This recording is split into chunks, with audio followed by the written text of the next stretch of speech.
All right, chat. Yo, goofy horror movies, part 2. I haven't seen the first one, but we got Derek FDB, bro.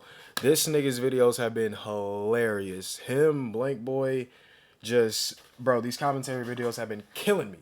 But when it comes to goofy ass horror movies, I haven't seen many, but let's lock in and see what bro's talking about. Yeah, feel me? Horror movies, I always thought scary. You know, Bro, quit creepy playing. atmospheres, scary looking killers, jump scares. But in a sea of these scary or even terrifying horror movies, sometimes there's some goofy ones. Horror movies so low budget or so ridiculous or sometimes so sloth? trash you can't help but laugh at them. Whoa, who has seen that Winnie the Pooh horror movie? Who has seen that shit? I forgot they made that. They're making like more. I forgot they made that. After nearly 3 years, golly, I'm That's revisiting this topic, and we're gonna be going over some more goofy horror movies. Some of these are well established, some of these are very popular, and some of these are the most ridiculous movie you'll ever see. And are very popular, and some of these are the most. They made this shit when I was younger, and when I mean to tell y'all, bro, nobody mentioned or saw this shit. No offense, but Abraham Lincoln, vampire. Who made this a concept? Which one of you motherfuckers literally sat in the office, said, "Yep, this finna knock they ass." Imagine Abraham Lincoln, but as a vampire hunter. This finna knock these motherfuckers dead. This is like the weakest This is literally the weakest concept I've ever seen. I'm sorry. I'm not really thinking like historical figures. Abraham Lincoln, vampire hunter. Y'all fumbled badly, bro. Y'all deserve an L on this one. Most ridiculous movie you'll ever see. And what better way to start than with a popular one? The Purge. We all know this one. Every year in America. How's it goofy? The Purge, in my opinion, bro, like the first one, when I first seen this shit, bro, I ain't gonna lie. Like, chat, would y'all do some shit during the Purge? I probably would. I'd probably just go like rob a bank. I probably would do shit that's smart rather than just go out and murder my ops, bro. You can do that shit any day of the fucking week. But if we talking like you need to get some, like, bro, go go do some shit that's going to be worth your time rather than just out here murdering motherfuckers.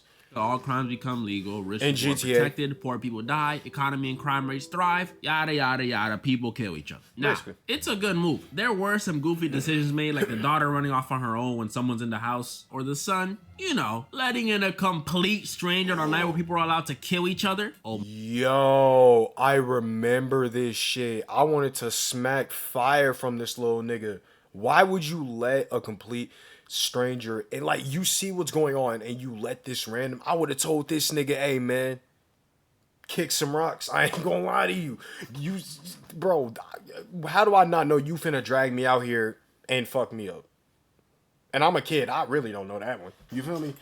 my goodness, this pisses me off to this day. But the silliness of this movie for me doesn't lie in the decisions or the killers or the acting or anything like that. For me, it lies in its concept. A day where everything is legal. There's no rules to stop you, no cops to beat on you, and people are just killing each other? Really? You get 12 hours every year to potentially change your life, and you use it to kill homeless dudes and get petty revenge? Are we serious? Y'all not thinking about the long term? Y'all not— No, listen, you gotta understand. A lot of humans, they ain't thinking like that. A lot of these niggas are literally just thinking petty revenge. Swear to God. A lot of you motherfuckers out here thinking if you were in the purge, you're thinking petty revenge, bro. I can't do that. If I'm in the purge, bro, I'm thinking bag or other shit. I may even fuck around still a military jet. You feel me? Like, I'm thinking concepts. I'm not really finna think, bro.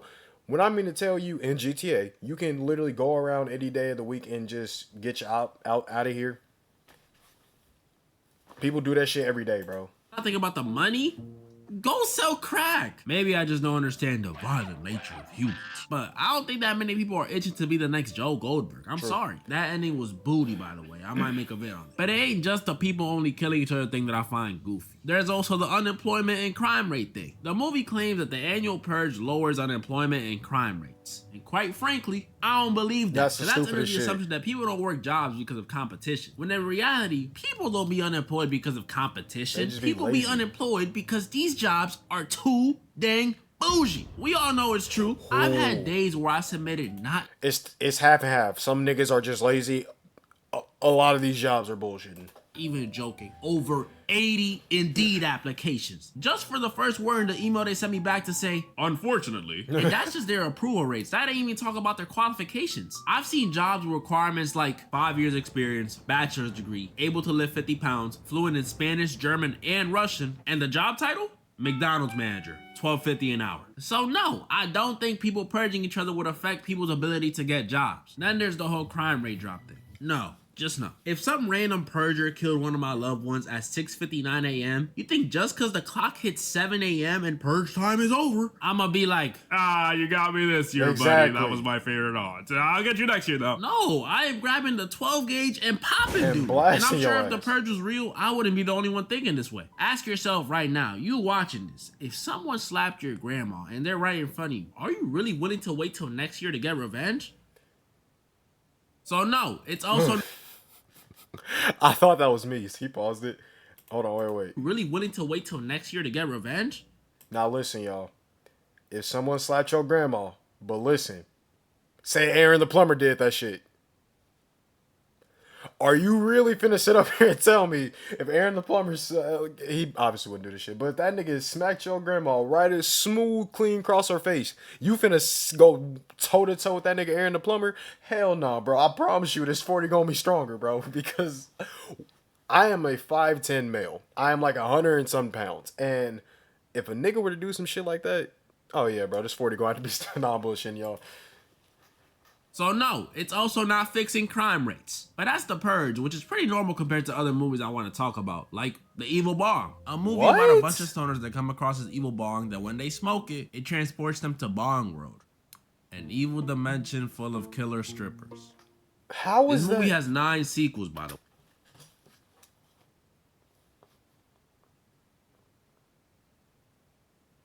Chat. I am now going to go on a rabbit hole of this shit and watch all of these. You're meaning to tell me, what the fuck? There's so many. Why are there so many of these? And why do I low-key want to watch them? Because these shits look so bad, bro. Oh, God. Then there's another very popular one, Beetlejuice. I'll be honest, I did not know this movie was a thing for the longest. I had heard a lot of good things about the so-called Beetlejuice, but when I thought of Beetlejuice, I only ever thought of, that little dude. So when I finally watched it, my expectations were high. And I ain't gonna lie, it didn't disappoint. This movie's the definition of goofy, but even though the dad in this movie, obviously y'all know, you're a sick ass nigga, man. You a sick nigga, man. You a weird, sick. I think there was another person in here, but bro, y'all niggas. Shout out Michael Keaton, the GOAT. But y'all niggas, y'all are disgusting, man. That shit ain't cool, bro. It's great. I can't even explain what I like about this movie so much. It's not the most exciting story. Nothing in it makes sense. It's barely even a horror movie. But as much as I hate to say this word, it has a vibe to it. It has this weird, funny take on afterlife where there's waiting rooms and stuff. That would suck. The music for this movie is just mwah, mwah, mwah. And like, I don't know. When I was watching this, it's like I slowly felt my desire to grow some bangs and dye my hair increasing. It was great. If you've never seen it, this movie is about a small town couple, Barbara. Fucking sick ass nigga, bro. It's just like I said, if you've seen the movie and you obviously know what happened to the actor in real life, you a sick nigga, man. Adam, who die after being murdered by a dog. Kinda, not really. That's just my interpretation of it, but you can't tell me this wasn't murder. And after respawning back at their crib, they find out they're ghost haunting their old house, which is low-key pretty cool. Yeah, they can't leave the crib or get sent to literal Saturn and get attacked by sandworms, but, eternal love or something. But their fun is spoiled after a family of snobby New York artists move into their house. And that's when you realize this movie, instead of being about the family being haunted by the couple, it's more like them being haunted by the family because they cannot stand these people. The stepmom, who's also the mom from Home Alone, is just super posh and obsessed with art. The dad, who's into bird watching, he's just money hungry. I forgot, it was this one, or was it, like I said, it was one of these fucking dads, bro, and I think it was this nigga.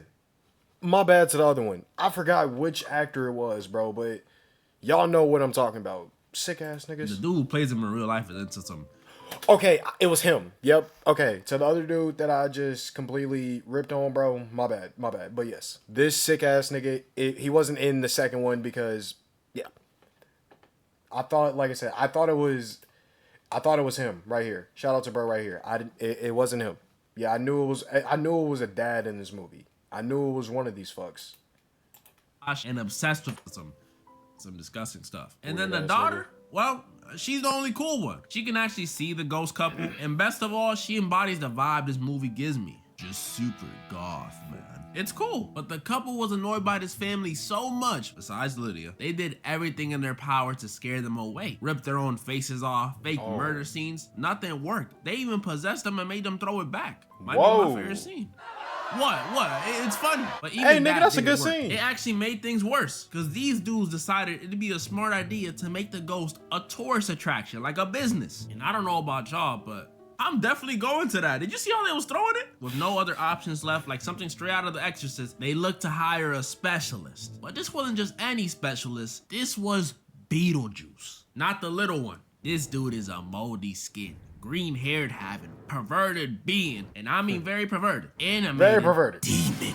And even though he showed up halfway through the movie, this dude was definitely the star of the show. They summoned him after saying his name 3 times to help them scare out the family, but turns out Mr. Juice likes to do more than just scare people, because when he gets summoned, this dude starts trying to kill the family. That's called false advertising, Mr. Juice. Hey, Barbara eventually stops him, but it was too late. The damage was already done, and the only cool one in the house, Lydia, didn't trust the couple because she thought it was them that did it. I mean, they're ghosts. But don't worry, that wasn't the end for Mr. Juice yet. We see Lydia in her room looking all sad, looking all goth, wanting to not be living, until she goes to the attic and sees Mr. One and Only himself, Mr. Juice. She starts telling him about her problems and how much her parents suck and how she wishes she were dead. Yeah, mental health and stuff. How about you get me out of here? Mr. Juice promises he'll help Lydia with whatever she wants as long as she helps him. But before he can, the ghost couple come back. Where were they? You know, ghost stuff. They tell Lydia being dead doesn't make anything any easier, and it kind of sucks. That's right, life is worth living. But this wholesome moment is ruined when the couple, after giving Lydia her motivational speech, start being exorcised. Yeah, in an attempt to impress some business partners, this dude over here started pretty much killing Barbara and Adam. They're already dead, but you know what I mean. With no other choice, Lydia rushes to Beetlejuice for help, and he helps her, but at a price. Beetlejuice is summoned and he does what he does, terrorizing and kissing the family and their guests. But he does save Barbara and Adam at a price. Beetlejuice agreed to help Lydia if and only if she marries him. Which is really, really fucked up. Cause it's like, bro, come on, gang. Do you think I want to marry you? Come on, bro. Come on, gang. Like, you can't really, like... This nigga done pulled that bullshit, man. Hey, man, I would have had to revoke that fucking promise. I ain't gonna lie to you, bro. It's just, imagine waking up and smelling... Bro, nah, fuck waking up. Imagine smelling this shit every day. What in the R. Kelly? You're hundreds of years old. This girl's a teenager. Literally. He really is a demon. Or a Minecraft YouTuber. But before the wedding could be complete, Lydia is saved by Barbara and Adam. And the sandworm from earlier comes through and eats Mr. Juice. What a fitting way to go out. Like I said, although a little wacky and goth, I really enjoyed this movie. 8.5 out of 10. The vibes are valid. But I cannot say the same about the next movie I'm about to go. Abraham Lincoln Vampire Hunter. This is real. And when I tell y'all this is one of the most ridiculous horror movies I've ever watched. Figured. Yeah, it's a horror movie. Y'all, okay, my bad for pausing, but like, bro. Y'all don't understand. When I was younger, the trailers to this shit made no sense. It literally, everything about this movie just made no fucking sense. I've never seen this movie, right? I think I remember, like, what I mean is this. I've never, like, sat down and watched this shit. I think, like, somebody, one of my friends or something, they were playing this shit, and I probably caught, like, a glimpse, and I left. I've never full-on sat down and watched this motherfucker. And they had, like, people around me were telling me, bro, it's not worth it. And I fucking figured why. Because when I was younger, seeing the trailers to this shit, it made no fucking sense. It just made no sense. This movie opens up, and the first thing we see, a little black kid getting whipped. Okay, all right. Okay. This kid is Abe's best friend, and since it's the 1800s, he's sadly a slave. As a descendant of Caribbean slaves myself, and also probably a slave master. Not cool, white people. Not cool. We see a young Abe Lincoln rush in to defend his friend only to fail, and this little debacle, I like that word, gets him, or should I say his family, in more trouble than he thought. Because that very same night, while little Abe is writing in his journal, he sees someone come in the house. And y'all can already guess who or what it was. A vampire.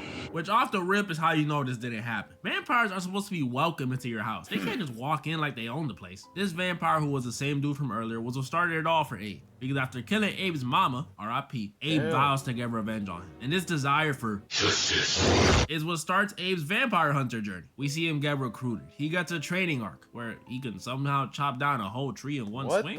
And eventually kills hella vampires. But after finally getting revenge and reflecting and realizing this vampire thing is bigger than he ever thought, I'll get to that in a second, he comes to the conclusion that the only way he'll really make a change in the world is through politics. So then he becomes president. And here during his presidency is where we really see the absurdity of this movie. Because if you paid attention in US history, what war started during his presidency, class? That's right, the Civil War. And now follow-up question. Who fought in that war? If you said the Union and the Confederacy, you're wrong. Because in this movie, instead of fighting against Southern slave owners, they fight against Southern slave owners who happen to be vampires. Yeah, the Confederate South in this movie is just roaming with vampires, which in my opinion is hilarious. Can you? It's pretty funny, but it's also pretty dumb. Imagine being a black person in the 1800s and you get rolled up on. Is that Anthony Mackie? My opinion is hilarious. Can you imagine? No, it's not. Being a black person in the 1800s and you get rolled up on by a racist Confederate vampire? I've come to suck your blood. Oh, never mind. Or at least that's how I thought they'd be. Because in this movie, it's actually the opposite. The vampires don't see black people as inferior or a person they would avoid eating. In fact, they're actually their main source of food. And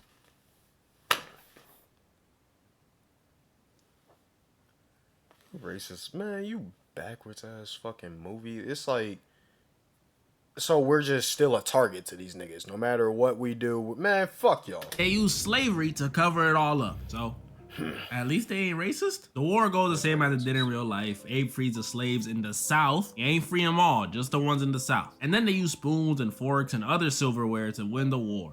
Not joking, that's how they won. And now finally, a movie I've been waiting to go over since 2022, Winnie the Pooh, Blood and Honey. Back when I recorded part 1, this movie didn't release yet. But just off the premise alone, I knew it was a disaster in the making. A movie about Winnie the Pooh, the bear who eats honey all day. I can't believe they turned it into a horror movie. How did this happen? Well, apparently, after chilling with Winnie and friends for years like in the show, y'all remember the show, Christopher Robin grew up and decided it was time to leave for college. Playing games and eating honey with owls, tigers, and pigs just doesn't pay bills. And with their only connection to the outside world, and most importantly, food, gone, the animals were forced to fend for themselves. And then one fateful winter night, they decided the only way for them to survive was to eat one of their own, the depressed donkey.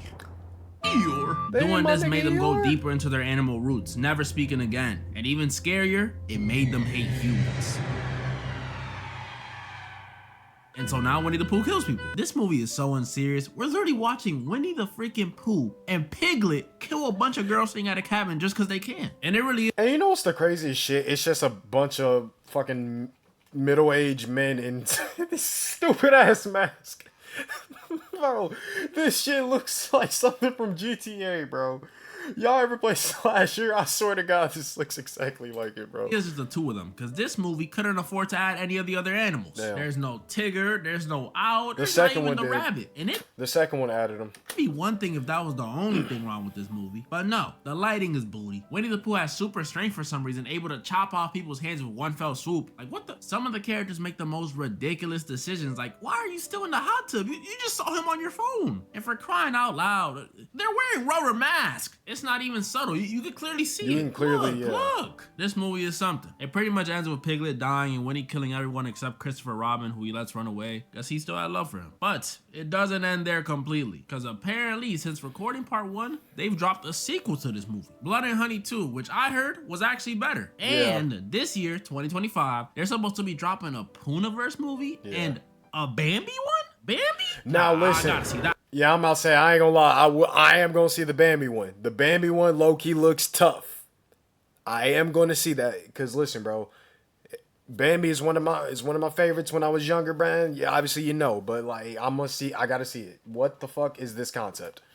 That was pretty much all the horror movies I wanted to go over today. Comment down below the ones you guys thought was the goofiest. And don't worry, I will be doing a part 3. There's a few more movies I want to go over. And moral of the story? What? It's funny.